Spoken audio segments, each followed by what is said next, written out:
Alright, this is 7.1, talking about ratios and rates. I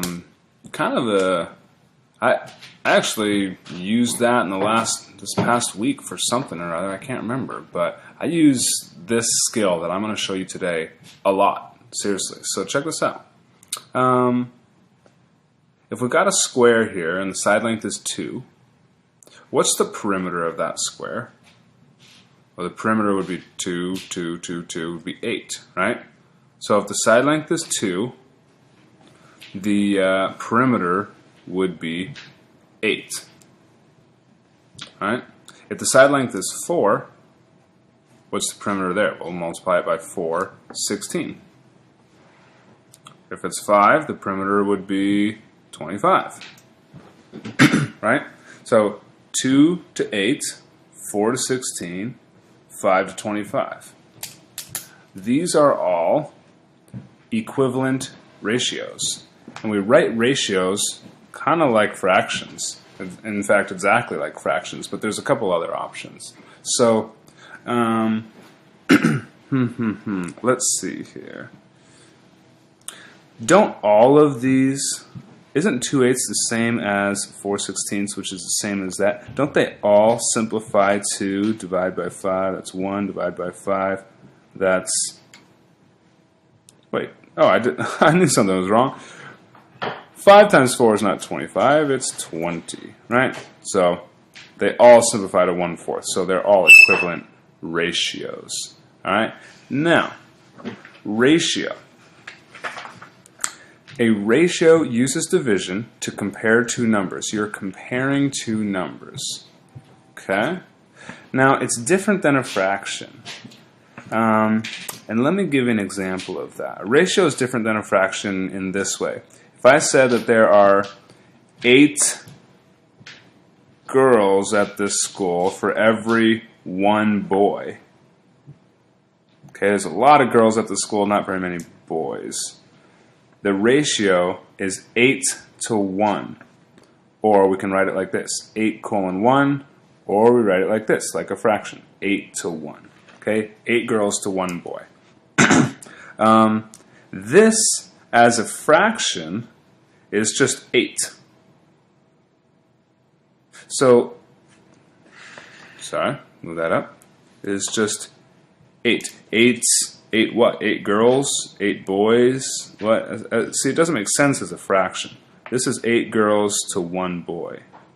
Okay? So, a ratio, though it can look like a fraction, is not the same as a fraction. And that'll become a little more clear as we go on. So, alright, we already covered the different ways to write a ratio. If the ratios have the same value like we had here, they're equivalent ratios. So watch this. Ski resort here. It's got 15 easy trails, 25 intermediate trails, 7 difficult ones, 11 expert only. Write the ratio intermediate trails to easy trails in 3 ways. Okay? Write the ratio intermediate trails to easy trails. Well, there's 25 intermediate to easy trails. How many easy are there? There's 15 easy. So 25 to 15.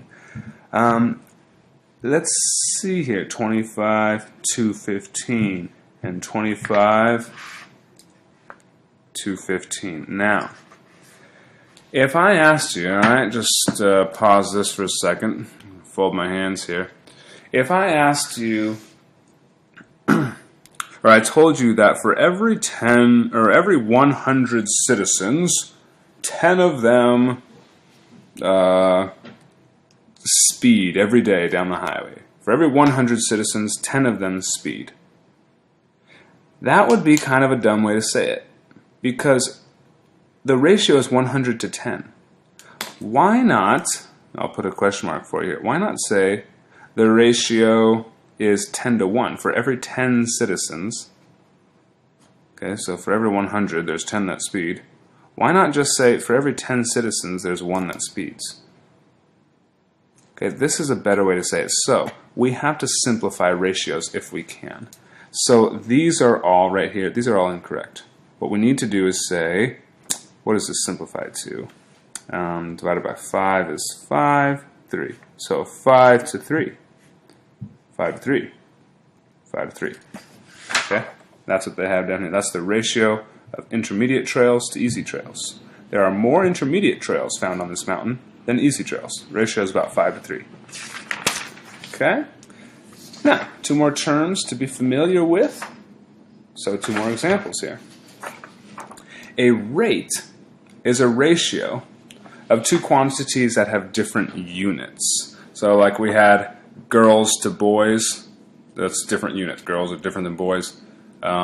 We had intermediate trails to easy trails. Those are different units.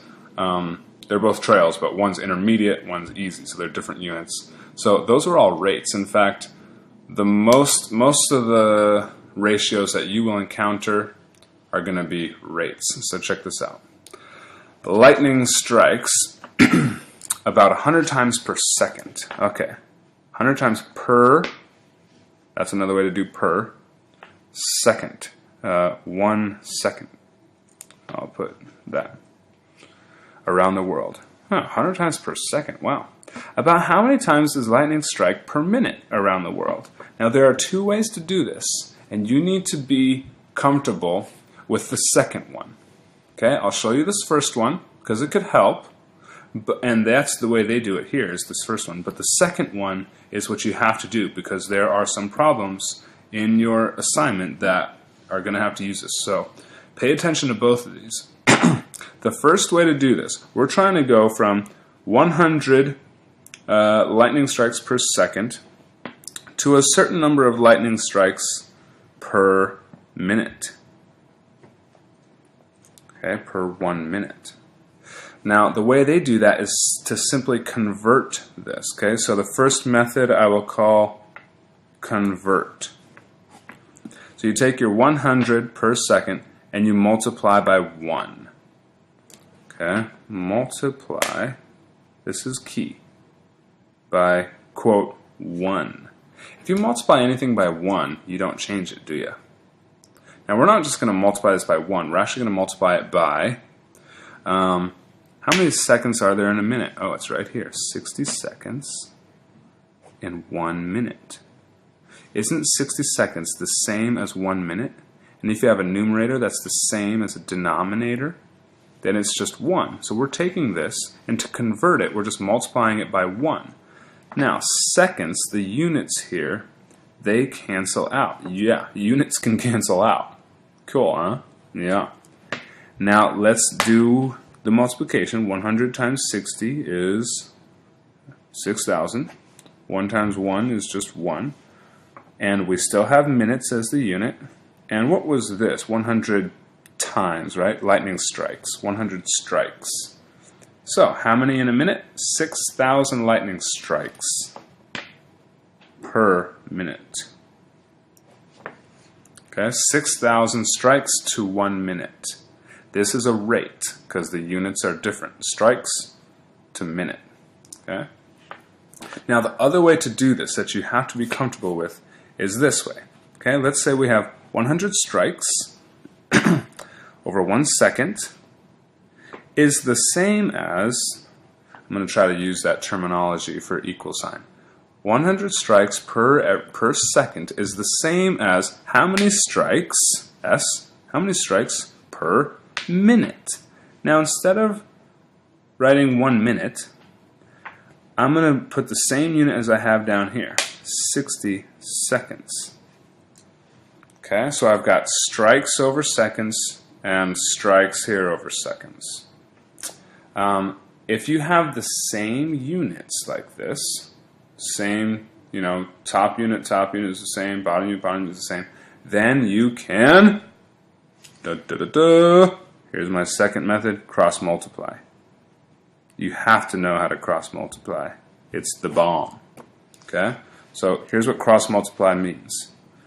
This numerator times that denominator, 100 times 60, is always the same as this numerator times that denominator. So S, which is a variable, right, times 1. Okay? So cross multiplying. So here's another example. Here's how it works. 2/8 is equal to 1/4, right? So cross multiplying says that 2 times 4 is the same as 1 times 8. Is that true? Yeah, that is true. So then this has to be true. 100 times that is the same as s times 1. So that's 6,000. S times 1 is just s. So s equals 6,000.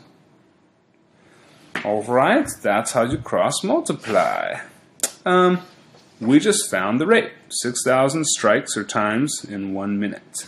That seems hard to believe. Now, we found what's called a unit rate, a special kind of rate, because it's over 1. Remember, a rate is just if the units are different. So you could have, there are 3 oranges to 2 apples. Okay, that is a rate because they are different units. But it's not a unit rate because it's not over 1. A unit rate is a rate that has a denominator of 1. Okay, so it's, yeah, this makes sense. Write negative 24 feet per 5 seconds. Negative 24 feet. I'm writing over here and you can't see it. Per 5 seconds. Okay, it's my ratio, my rate, as a unit rate. So this is going to equal a unit rate. Remember, we have to have the same units on the top and bottom in our cross. This is for cross multiplying, right? Cross multiply, the units have to be the same top and bottom. I'm going to make a little, okay? For converting, we multiplied by 1. The units weren't the same top and bottom, but that's okay because we weren't cross multiplying. Okay? So, back here. We're trying to write negative 24 feet per 5 seconds as a unit rate, meaning it's got to be for every 1 second. How many are there for every 1 second? We have to have something over 1. And let's see what the problem says. Write negative 24 feet per 5 seconds as a unit rate. Okay, so question mark up here. This ratio we're saying is the same as this ratio over 1 second, but how do we find out that number? Well, you cross multiply. 24 times 1 is the same as 5 times something.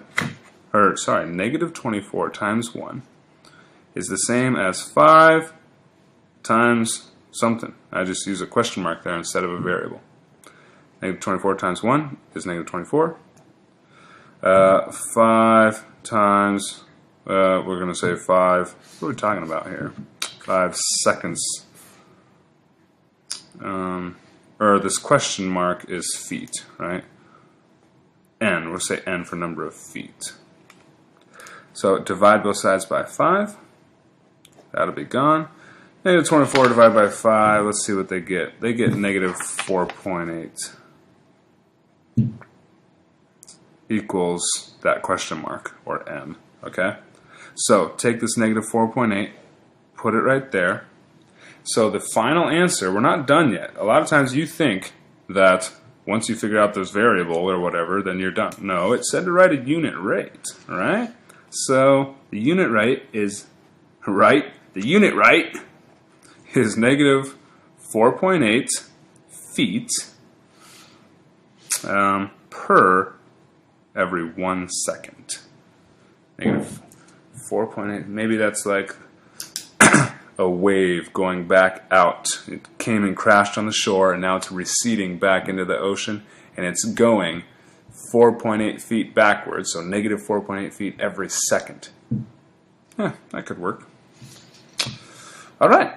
Let's do a little quick joke break. Yeah! And then I'll do maybe 1 or 2 example problems. Here's the joke. What happened to the plant in math class? What happened to the plant in math class? It grew square roots. Alright, that was your joke break. Just for fun, why not? Let me do a quick example problem for you. Check this out. Write the equivalent rate. I'm going to write this out here. We got 32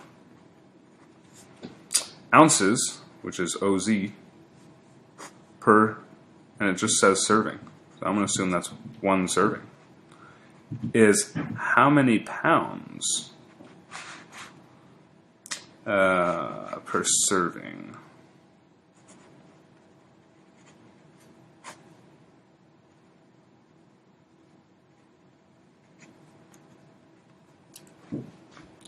"32 ounces per serving is how many pounds per serving?" Well, how many pounds are in an ounce, or how many ounces are in a pound, actually?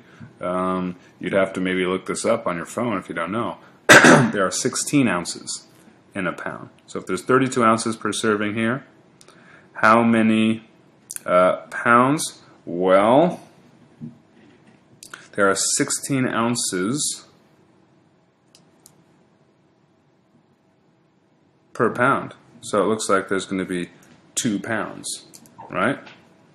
How would we solve this though? And they have this problem. This is number 19, pounds per serving. They just have pounds serving. Okay, they have it written like this. So 32 ounces to pounds. I'm going to convert that to pounds by multiplying by 1.